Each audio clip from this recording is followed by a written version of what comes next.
ఆదిలాబాద్ లో కేంద్ర మంత్రి కిషన్ రెడ్డి మాట్లాడుతున్నారు. లైవ్ చూద్దాం. రూపాయల విద్యా భరోసా కార్డు ఒక్క విద్యార్థి కూడా ఈ 14 నెలలలో యువ వికాసం పేరు మీద ప్రకటించినప్పుడు కూడా ఒక విద్యార్థి కూడా ఈ ప్రభుత్వం అందించలేదు. అదేవిధంగా ప్రతి మండలంలో ఇంటర్నేషనల్ స్కూల్ కడతామని చెప్పారు. అది కూడా అతిగతి లేనటువంటి పరిస్థితి. అంతేకాకుండా చేయూత పేరుతో వృద్ధులకు, వితంతువులకు,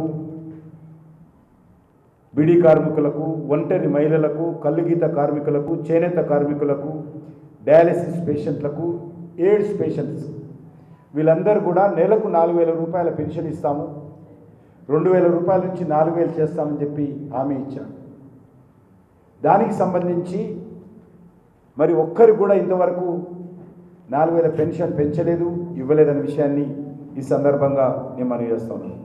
అదేవిధంగా దివ్యాంగులు ఎవరైతే ఉన్నారో దివ్యాంగులకు 6,000 రూపాయల పెన్షన్ చేస్తామని చెప్పి 100 డేస్ గ్యారంటీలో వారు కూడా ప్రకటించడం జరిగింది. దానికి సంబంధించి మరి ఇంతవరకు ఇవ్వలేదు.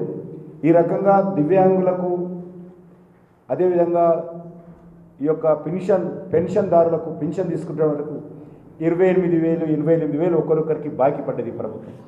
28,000 రూపీస్ ఈచ్ పెన్షన్ పర్సన్, అది దివ్యాంగులు కానీ, వృద్ధాప్య పెన్షన్ కానీ, మరి ఒంటరి మహిళలు కానీ, లేక ఈరోజు వితంతువులకు కానీ. అంతేకాకుండా పేదలకు 10 లక్షల ఆరోగ్య బీమా ఎవరికి ఇస్తున్నారో నాకు ఇంతవరకు అర్థం కాలేదు. అందులో కేంద్ర ప్రభుత్వం ఇస్తున్నటువంటి ఆయుష్మాన్ భారత్ 5 లక్షల బీమా దేశమంతా విజయవంతంగా అమలు జరుగుతూ ఉంది. మన పక్కన ఉన్నటువంటి చంద్రపూర్లో కానీ, నాగపూర్లో కానీ, మహారాష్ట్రలో అమలు జరుగుతుంది. కానీ మన రాష్ట్రంలో మాత్రము కేసీఆర్ పుణ్యమాని ఆయుష్మాన్ భారత్ అమలు కాలేదు. 5 లక్షల రూపాయల ఇన్సూరెన్స్ స్కీమ్ కాంగ్రెస్ వచ్చిన తర్వాత కూడా అమలు చేస్తామని చెప్పి ఎక్కడ కూడా అది పూర్తి స్థాయిలో ఈ యొక్క స్కీమ్ ఇంతవరకు అమలు కాలేదనే విషయాన్ని ఈ సందర్భంగా మనం చేస్తున్నాం. అంతేకాకుండా ఈరోజు 73, 74 రాజ్యాంగ సవరణల ప్రకారం స్థానిక సంస్థలకు నిధులు ఇస్తామని చెప్పారు.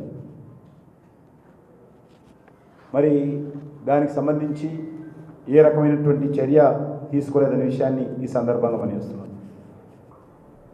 గ్రామ పంచాయతీ వార్డు మెంబర్లకు గౌరవ వేతనము నెలకు 1,500, మాజీ సర్పంచులకు, ఎంపీటీసీలకు, జడ్పీటీసీలకు గౌరవ వేతనము ఇస్తామని చెప్పి హామీ ఇచ్చారు. అది కూడా ఇంతవరకు ఎక్కడ అందలేదనే విషయాన్ని మనం చేస్తున్నాం.